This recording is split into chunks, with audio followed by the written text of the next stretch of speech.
বাংলাদেশের ত্রয়োদশ জাতীয় সংসদ নির্বাচন ও জুলাই জাতীয় সনদ বাস্তবায়নে গণভোট, এই দুই গুরুত্বপূর্ণ ভোটের তফসিল ঘোষণা করা হচ্ছে আজ সন্ধ্যা ৬টা জাতির উদ্দেশ্যে দেয়া ভাষণে নির্বাচন তফসিল ঘোষণা করবেন প্রধান নির্বাচন কমিশনার এএম নাসির উদ্দিন।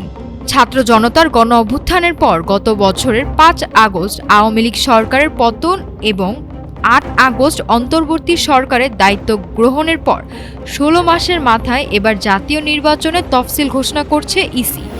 সরকার ইতিমধ্যে নিশ্চিত করেছে জাতীয় নির্বাচন ফেব্রুয়ারির প্রথমার্ধেই হবে।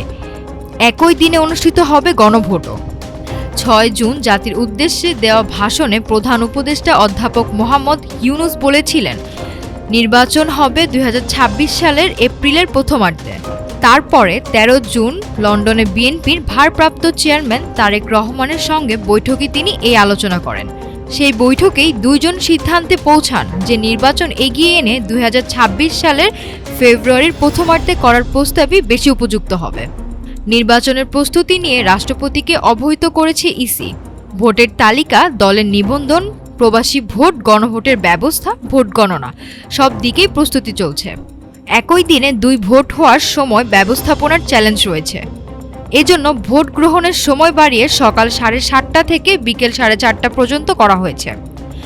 নির্বাচনের নিরাপত্তা নিশ্চিত করতে আইনশৃঙ্খলা বাহিনী প্রায় 9 লাখ সদস্য মাঠে থাকবে, যা দেশের ইতিহাসের সর্বোচ্চ।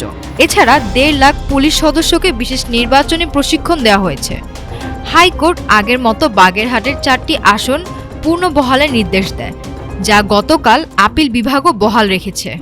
তবে ইসি জানায়, আদালতের আদেশের কপি হাতে না আসা পর্যন্ত আগের প্রকাশিত 300 আসনের গেজেট অনুযায়ী তফসিল ঘোষণা করা হবে। ইসি সচিব আক্তার আহমেদ জানান, আদালতের কপি পাওয়ার পর প্রয়োজনের সীমানা সংশোধন করা হবে। তবে আজ তফসিল ঘোষণায় সেপ্টেম্বরের গেজেটই কার্যকর থাকবে। সব চোখ এখন আজ সন্ধ্যা 6টায়, যেখানে জাতির উদ্দেশ্যে দেয়া ভাষণে সিইসি জানাবেন জাতীয় নির্বাচন ও গণভোটের দিকক্ষণ। Desk report, Dhaka today.